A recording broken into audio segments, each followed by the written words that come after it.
저번 주에 이어서 하늘에 계신 우리 아버지여 두 번째 시간입니다. 하늘에 계신 우리 아버지여.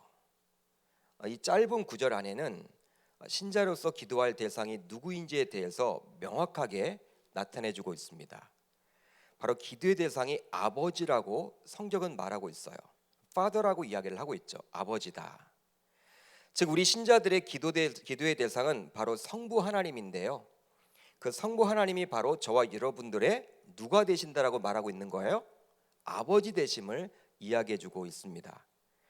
주님께서는 우리의 기도의 대상을 아버지라고 표현해 주심으로 기도할 때 가장 중요한 것이 바로 저와 여러분들과 하나님과의 관계가 중요함을 말해주고 있는 거예요. 여러분, 무엇이 중요하다고요? 관계가 중요하다. 따라서 하나님께 기도하여 응답을 받으려면 그 기도의 대상인 하나님을 아버지라고 부를 수 있어야만 합니다. 따라서 하나님을 아버지라고 부를 수 있는 신자만이 오직 기도할 수 있는 거예요. 목사님, 불신자들도 기도하던데요? 타 종교인들도 기도하던데요? 예, 기도합니다. 그렇지만 그들의 기도는요, 성경적인 기도는 아니죠. 그냥 기도하는 행위만 있을 뿐입니다. 그러게 기도하기 전에 저와 여러분들은 우선적으로 하나님과의 관계가 어떤 상태인지를 우선적으로 점검해 나가야만 하는 거예요. 여러분, 기도가 중요한 것이 아니라 하나님과의 관계가 어떠하냐, 이게 여러분 굉장히 중요합니다. 왜냐하면 하나님과 아무 관계가 없거나 또 관계가 훼손된 상태라면 우리가 아무리 열심히 기도를 하고 또 우리가 아무리 오랫동안 기도한다 할지라도 그 기도는 성경적인 바른 기도라 할 수 없기 때문이에요. 여러분, 오랫동안 기도하는 것 물론 필요합니다. 중요합니다. 전 그걸 부인하는 건 아니에요. 그렇지만 오랫동안 기도한다고 해서 응답받는 건 아니에요. 짧게 기도하더라도 응답받는 경우도 굉장히 많습니다. 또 여러분들, 우리가 아무리 열심히 금식하면서 아무리 열심히 기도한다고 해도 여러분, 전 그걸 부인하는 건 아니지만 그렇다고 해도 다 응답받는 건 아니라는 거예요. 그러니까 무엇이 중요하냐면 이 하나님 아버지와의 관계가 어떠하냐. 그러니까 여러분, 아무 관계가 없거나 또 관계가 있긴 한데 또 훼손된 상태라면 우리가 아무리 오랫동안 기도하고 열심히 기도해도 응답받을 수 없다라는 거예요. 따라서 신자로서 저와 여러분들은 무엇을 기도할까? 무엇을 가지고 기도할까? 어떤 기도 제목들을 가지고 기도할까? 또 어떻게 기도할까에 신경 쓰기보다는 우선적으로 하나님과의 관계가 보다 친밀해지도록 그쪽에 관심을 가지고 신경을 써야 할 줄 믿습니다. 여러분, 아멘이시죠? 중요한 거예요. 왜냐하면 아버지라면 자녀와 인격적인 교제하기를 원하시기 때문이죠.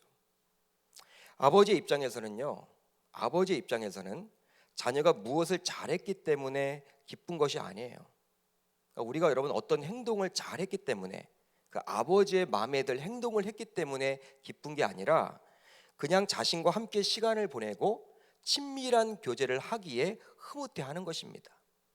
그것이 바로 기도라는 거예요.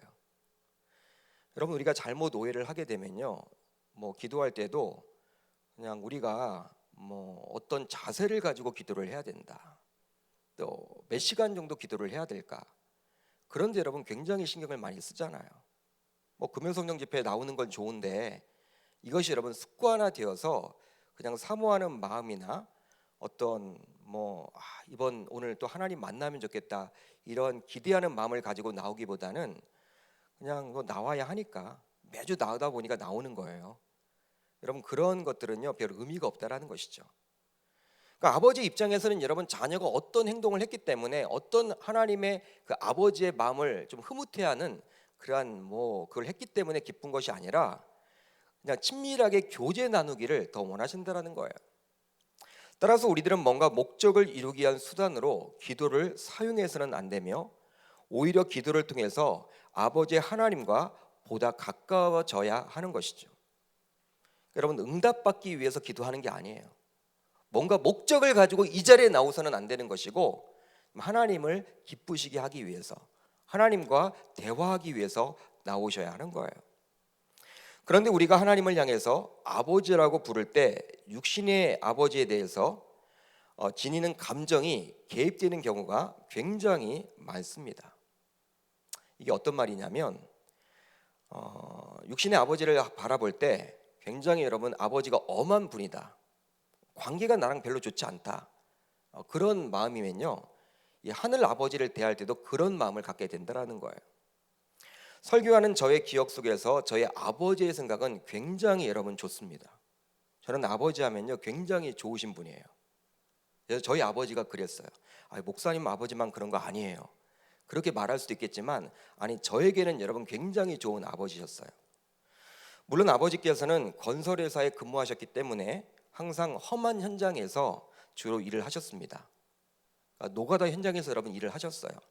관리자셨기 때문에 직접 여러분 이렇게 일하시진 않았지만 노가다 분위기가 여러분 아시잖아요, 그죠? 현장 분위기 굉장히 여러분 말도 험하고 전과 몇 번씩 있는 분들이 여러분 다 있기 때문에 굉장히 여러분들 쉽게 말한다고 해서 여러분 듣는 경우들이 거의 없죠. 그렇지만 아버님은 굉장히 여러분 자상하신 분이셨어요. 지극히 가정적이셨죠. 저희 아버님이 그랬다라는 거예요. 예를 한번 들어보면 직장에서 회식 등을 하면서 직원들과 좋은 식당에 가서 이렇게 여러분 음식을 먹지 않습니까? 꼭 거기를 여러분 자녀들과 우리 엄마를 데려가셨어요. 어머니를 데려가셨어요. 직장에서 여러분 좋은 데 갔다 그러면요 항상 시간을 내서 데려가셨어요. 그 기억이 여러분 남습니다. 물론 그 당시 어른들과 마찬가지로 자상하게 자녀들에게 말을 건네거나 하진 않았지만 자녀를 향한 따뜻한 마음만큼은 느낄 수가 있었습니다. 지금도 흐릿하게나마 아버지와 연결된 추억이 저에게는 한 가지 있습니다. 우리 어머님도 잘 모르세요. 저와 아버님만 아는 그런 추억이 하나 있는데 무엇이냐면 제가 아버지와 단둘이 어디를 걸어가고 있었어요. 어느 곳을 걸어가고 있었습니다. 지금 생각해 보면 정확하게 어디인지는 잘 모르겠는데 병원이었던 것 같아요. 근데 동네 병원이 아니라 좀 멀리 떨어져 있는 좀 큰 병원 같았습니다. 그러니까 제가 좀 어릴 적에 좀 많이 아팠거든요. 연약했거든요. 지금은 건강하지만 제가 어릴 적에 여러분 병원에 자주 다녔거든요. 그러니까 제가 여러분 국민학교 시절, 지금은 초등학교지만 저는 국민학교 시절이었습니다. 국민학교 시절이었기 때문에 제 남동생 둘이 있기 때문에 저희 어머님이 그 남동생들 봐야 하기 때문에 아마도 아버님이 직장 조퇴를 하고 저를 이렇게 병원에 데려갔던 것 같아요. 그런데 그날도 오늘과 같이 몹시 추운 날씨였어요. 거의 초겨울 같았습니다. 그런데 제가 굉장히 얇은 잠바를 입고 있었거든요. 그럼 굉장히 여러분 추워했어요.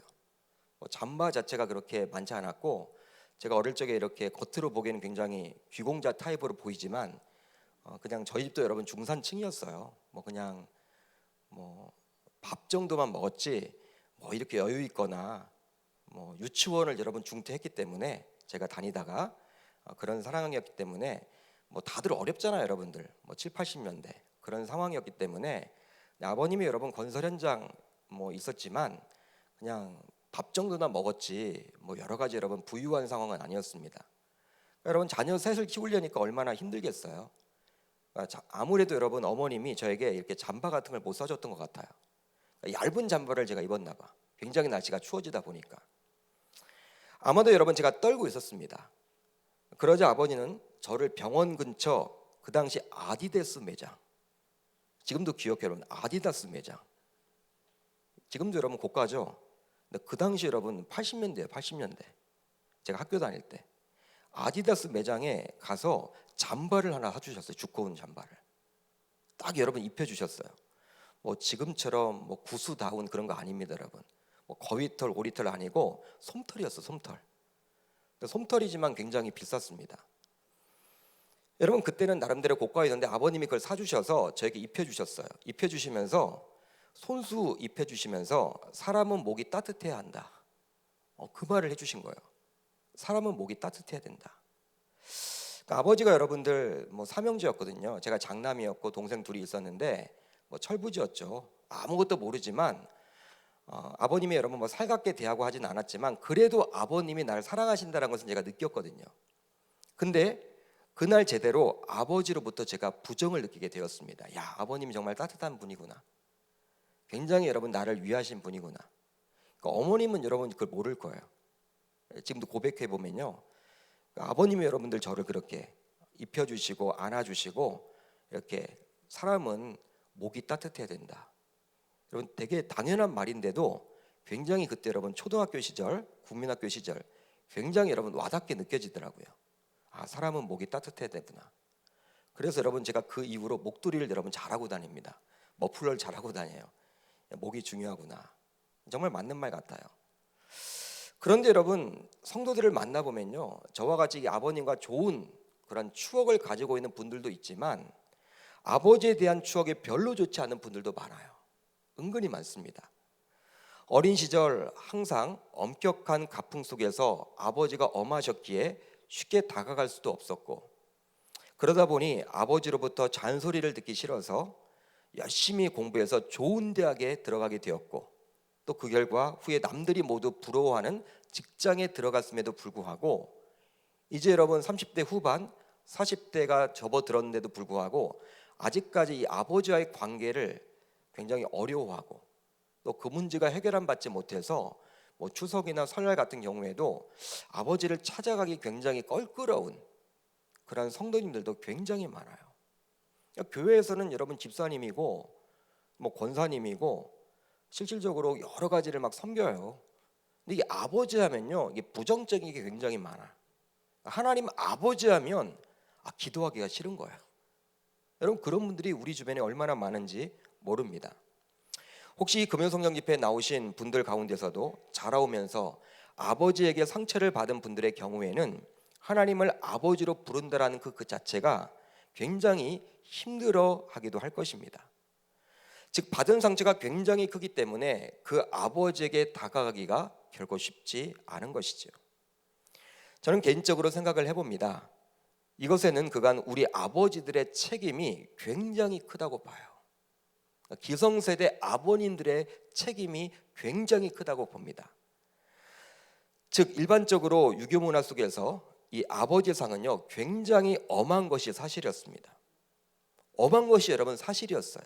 유교 문화 속에서 교회를 다녀도 살아가고 있으면서도 자녀들에게 사랑을 잘 표현하지 못해요. 아내에게도 여러분 표현하지 못하지만 이 자녀에게도 여러분 살갑게 대하지 못하는 경우들이 굉장히 많아요. 자녀들을 격려하고 칭찬하기보다는 강하게 키워야 한다는 생각으로 인해서 굉장히 다그치는 경우가 많아요. 딸에게는 그러지 않는데 왜 아들에게는 그렇게 하는지 모르겠어. 우리 아버님들이 딸 바보는 많잖아요 여러분. 근데 아들 바보는 거의 없어요. 아들은 어떻게 해서든지 여러분 기대감이 커서 그런지 몰라도 강하게 키워야 된다. 여러분 이런 것들이 내려온 것이죠. 그러나 성경이 말하는 아버지상은요, 아버지상은 누가복음 15장에 나오는 탕자의 비유, 이 비유에 나오는 아버지입니다. 여러분 정확하게 기억하셨으면 좋겠어요. 그러니까 성경적인 아버지상은 어떤 상이냐면 우리가 지금까지 알고 지내왔던 아버지상이 아니라는 거예요. 표현하는 아버지, 따뜻한 아버지, 또 안아주는 아버지 상이라는 거예요. 아버지는 멀리서 둘째 아들이 오는 것을 보고는 달려 나아갔습니다. 그리고 그를 끌어안고 입을 맞추었죠. 아마도 신발도 제대로 신지 못하고 뛰어나가서 끌어안고 입을 맞추었을 거예요. 그리고 종들에게 시켜서 가장 좋은 옷을 꺼내다 입히고 손에 가락지를 끼우고 발에 실을 시켰습니다. 그게 여러분 누구였습니까? 아버지였어요. 종이 아니라 아들로서 받아들이겠다라는 그 아버지의 마음이 담겨져 있는 것이죠. 그뿐 아니라 송아지를 잡아서 마을 사람들을 다 모아다 놓고 잔치를 베풀었어요. 이것이 바로 성경에서 말하는 아버지 상입니다. 여러분 둘째 아들이 누구입니까? 저와 여러분들은 다 알고 있어요. 둘째 아들이 누구예요? 아버지가 엄연히 살아있음에도 불구하고 아버지 빨리 죽으십시오, 이렇게 이야기했던 사람이 바로 둘째 아들이었어요. 불효막심한 자의 대명사가 바로 이 둘째였죠. 여러분들이 지금 살아있는데 아들이 하나 와가지고 아버지 빨리 돌아가시면 좋겠다고 하면 여러분 어떤 마음이겠어요? 전혀 반응이 없으세요? 네가 아들이냐? 네가 어떻게 그럴 수 있느냐? 난리를 치겠죠 여러분. 너 지금 뭘 배우고 있느냐? 아마 난리를 치가. 가만히 있을 여러분 부모가 어디 있어요? 아버지 빨리 죽으면 좋겠다. 여러분 그러니까 어떻게 합니까? 실질적으로 아버지가 엄연히 살아있는데 아버지 빨리 나에게 줄 이 분깃을 달라고 요구했던 아들이 바로 둘째였어요. 여러분 그 말은요, 아버지 빨리 돌아가시면 좋겠다라고, 그런 여러분 의도거든요. 그런 의미거든요. 당시 여러분 유대 사회 속에서 유산을 나눠줄 때는요, 아버지가 죽을 때만 여러분 갖게 돼 있었어요. 미리 달라고 할 수는 없습니다. 그렇게 아들이 이야기했다라는 것은요, 아버지 이제 빨리 돌아가시면 좋겠다 그 말이거든요. 여러분 불효막심한 아들이 바로 둘째였잖아요. 그러기에 우리들의 상식으로는 아버지의 행동은 너무나 과하지 않나 생각해 볼 수가 있어요. 어떻게 그럴 수가 있을까? 어떻게 손에 가락지를 끼우고 신의 신발을 신기고 가장 좋은 옷으로 입히고 또 마을 사람들을 다 초대해서 송아지 고기를 잡아서 먹을 수 있을까? 너무 과한 거 아니야? 그러나 아버지는 둘째를 용서하고 아들로서 품어줬습니다. 여러분 이것이 바로 아버지의 마음인 거예요. 하늘 아버지의 마음입니다. 여러분 꼭 기억하셨으면 좋겠습니다. 그런데 더 기막힌 일이 벌어져요. 어떤 일이 벌어지느냐? 아버지의 그런 행동을 첫째 아들이 못마땅하게 여깁니다. 첫째가 못마땅하게 여겨요. 밖에서 일하러 돌아와서 집안에서 벌어진 일을 듣게 된 첫째 아들은요, 이제 분노를 표출하였으며 결과적으로 그 잔치를 벌이고 있는 그 집에 들어가지 않으려고 해요. 말이 되지 않는다고 생각을 한 것이죠. 첫째 아들의 입장에서 보게 되면 자신의 동생인 둘째는 나중에 아버지가 받아들이더라도 지금은 아니라고 본 거예요. 지금은 때가 아니라고 본 거예요. 그리고 설령 받아들이더라도 조용히 집안에 들이면 될 일이지 송아지까지 잡아서 마을 잔치를 연다라는 것은요, 이해 불가능한 일이에요. 말이 되지 않는 거예요. 자신의 생각으로는. 그런데 이렇게 화를 내며 잔치자리에 들어가기를 거부하는 첫째 아들에게 아버지는 그에게도 역시 화를 내지 않습니다. 여러분 성경을 누가복음을 쭉 읽어보면요, 첫째 아들에게도 분깃을 나눠줬어요. 둘째만 준 것이 아니라 둘째가 아버지에게 요구했을 때 아버지는 둘째만 준 것이 아니라 첫째에게도 주었다고 나와 있어요. 각각 나눠주었다, 그런 표현이 있습니다. 여러분 첫째도 받았어요. 이미 자기 분깃을 받은 거예요. 그러니까 아버지의 재산 가운데 가락지를 준 것이고, 아버지의 재산 가운데 좋은 옷을 준 것이고, 아버지의 재산 가운데 신을 신긴 것이고, 아버지의 재산으로 송아지를 잡아서 고기 해먹은 거예요. 첫째 아들 거 아니에요 여러분. 이미 나눠줬어요. 아버지 마음이죠. 그러면 야, 너 뭐하냐? 내 거 가지고 내가 하는데 너 뭔 참견이야? 이렇게 화를 내면서 네가 어떻게 그럴 수 있어? 장남이 돼가지고 여러분 화를 팍 낼 수가 있단 말이에요. 여러분 아버지는 그렇지 않았어요. 아버지는요 역시나 먼저 첫째 아들에게 다가가서 이 아들까지도 달래게 됩니다. 다가가시는 아버지예요. 다가가시는 아버지. 둘째도 다가갔고 둘째에게도 다가갔죠 아버지가. 첫째 아들에게도 다가왔어요. 이게 우리의 하늘 아버지의 마음이에요. 여러분 이 탕자의 비유의 주인공은 둘째 아들도 아니요 첫째 아들도 아니요 바로 아버지입니다. 그러기에 엄밀하게 말하면 이 부인은 탕자의 비유가 아니라 탕부의 비유예요. 탕자 아버지의 비유예요 여러분. 즉 예수님께서는 이 비유를 통해서 아버지가 어떤 분인지를 저와 여러분들에게 알려주고자 합니다. 그래요 성경이 말하는 아버지상은 바로 따뜻하고 용서해 주시며 사랑도 많고 자애로우신 분이라는 거예요. 그리고 끝까지 인내하는 분으로 그려주고 있는 것이죠. 즉 우리가 육신의 아버지로 인해서 잘못 알고 상처를 주시는 엄한 분이 아니라는 것입니다. 우리가 지금까지 알고 왔던 이 아버지의 상을 깨라는 거예요. 우리가 성경 말씀을 통해서 우리는 그걸 깨져야 합니다.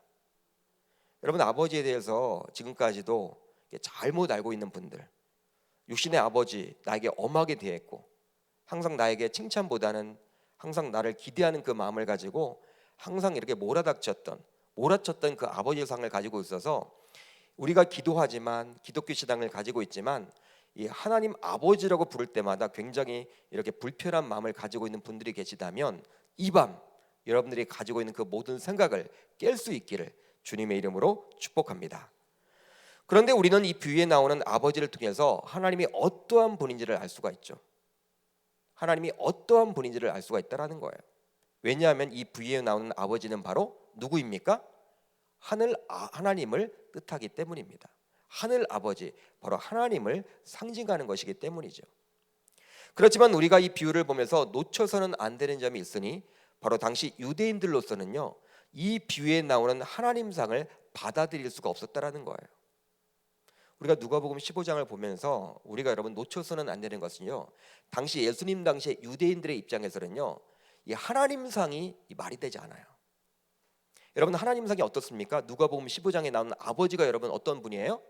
자애로우신 분이고 용서하시는 분이고 끝까지 인내하시는 분인데, 유대인들이 보는 그 하나님은 그런 하나님이 아니었어요. 당시 유대교에서 보는 하나님은 전지전능하시고 편지하신 하나님이셨어요.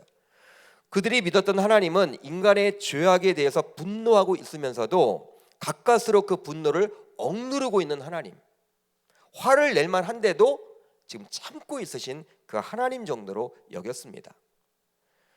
분노를 억지로 눌러서 참고 계시는 분으로 여겼던 것이죠. 유대인들이 보기에 하나님이 그렇게 생각을 했어요. 하나님은 그러한 분이구나. 참고 계시구나. 내가 벌 받을지 몰라. 내가 자칫 잘못하면 벌 받을지 몰라. 그렇게 여러분 하나님에 대해서 두려운 마음을 가지고 있었죠.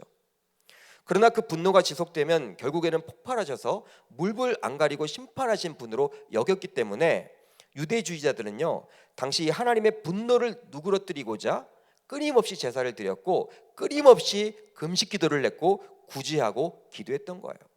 두려운 마음이지. 여러분, 기도한 목적이 뭡니까?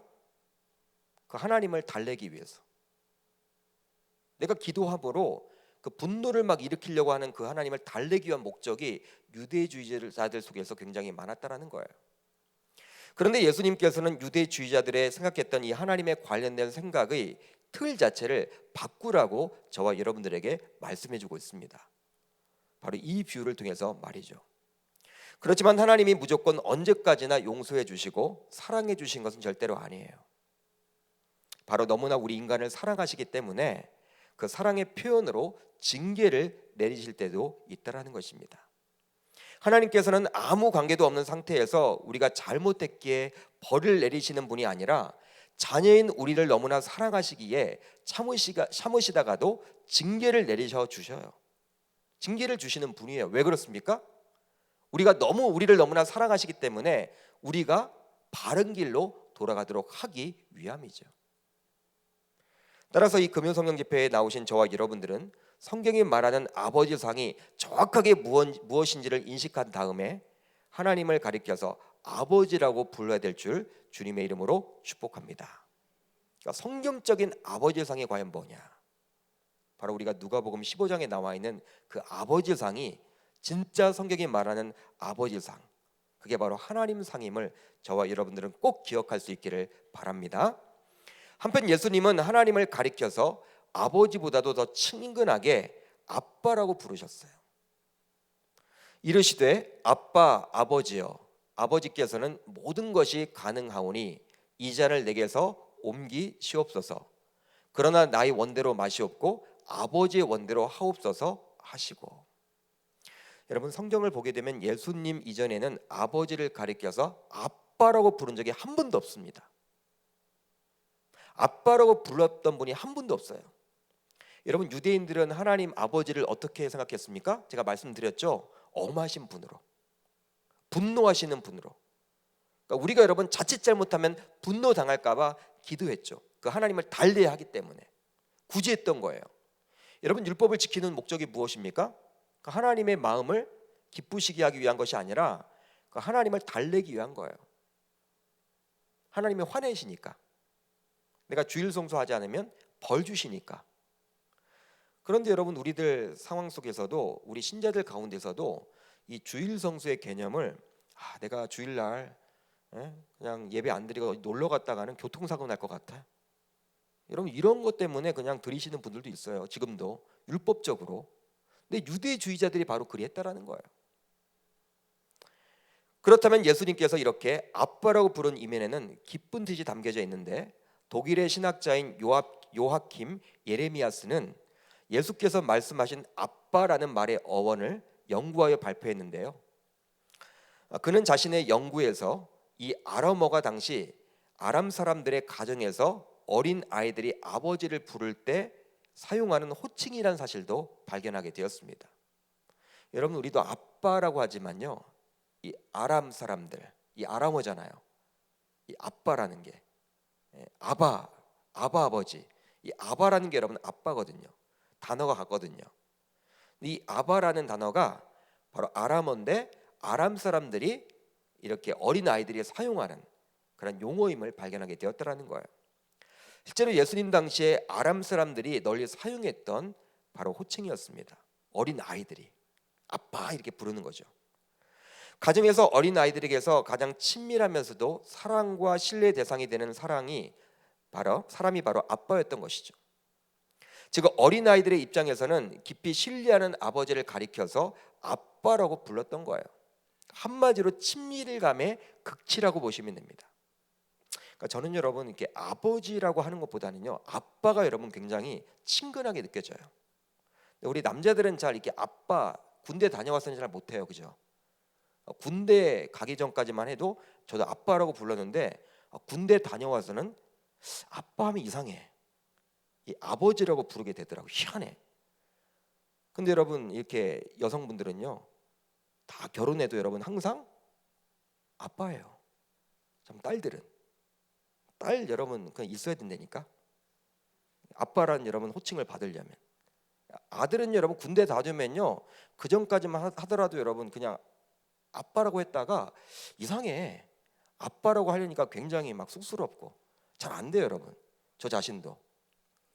여러분 이 아빠라는 호칭은요, 굉장히 여러분 이게 좋은 호칭이에요. 친밀감의 여러분 극치라고 보시면 됩니다. 그렇다면 왜 예수님께서는 그 이전에는 누구도 사용치 않았던 이 호칭, 즉 아빠를 사용하여 하나님을 불렀을까요? 예수님이 여러분 가장 먼저 사용하신 게 아빠잖아요. 아빠. 성부 하나님을 가리켜서 아빠 아버지 이렇게 불렀단 말이에요. 왜 이렇게 했을까요? 바로 성부 하나님과의 친밀한 관계를 드러내고자 함입니다. 친밀함을 드러내고자 일부러 사용하신 거예요. 이것은 예수님께서 연구해서 그렇게 부르게 된 것이 아니라 본인이 체험을 하게 됨으로 부르게 된 거예요. 아마도 우리는 이렇게 추측해 볼 수가 있을 겁니다. 예수님 자신이 육신의 아버지였던 목수 아버지였던 요셉에게 아빠라고 부르면서 자라왔을 거예요. 예수님께서도 30년 동안. 왜냐하면 예수님이 사용하지도 않았던 아빠라는 호칭을 어떻게 하나님 아버지께 갑자기 부를 수가 있겠습니까? 예수님도 여러분 인성을 가지신 분인데 해왔기 때문에 하늘 아버지를 바라보면서도 아빠라고 부를 수 있게 된 것이죠. 따라서 우리는 기도할 때 예수님과 같이 우리의 기도의 대상인 하나님을 대할 때 친근하게 대해야 할 줄 믿습니다. 한번 따라하겠습니다. 아빠 아버지. 아빠 아버지. 여러분 오늘 기도할 때 그냥 하나님 아버지 하지 마시고요, 하나님 아빠 아버지 이렇게 부르면서 한번 친근하게 기도해 보실 수 있기를 바라요. 다음으로 성부 하나님은 100% 신뢰할 수 있는 분임을 보여주고자 함입니다. 두 번째가 여러분 이거예요. 첫 번째가 뭐였죠 여러분? 친밀감이었다면 두 번째는 뭐예요? 신뢰할 수가 있다. 100%. 여러분 어린 아이들은요 아빠 하면서 달려옵니다.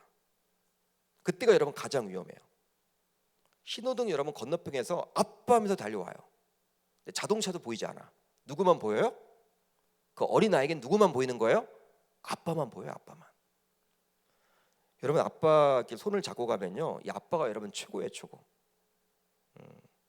조폭이랑 여러분 싸워도 아빠가 꼭 이길 것만 같나 봐. 말도 되지 않는데 무럭무럭하는 사람들이 여러분 있어도요, 이 아빠 여러분 손을 꼭 놓지 않아요. 또 여러분 높은 곳에서도 아빠만을 바라보면서 뛰어내립니다.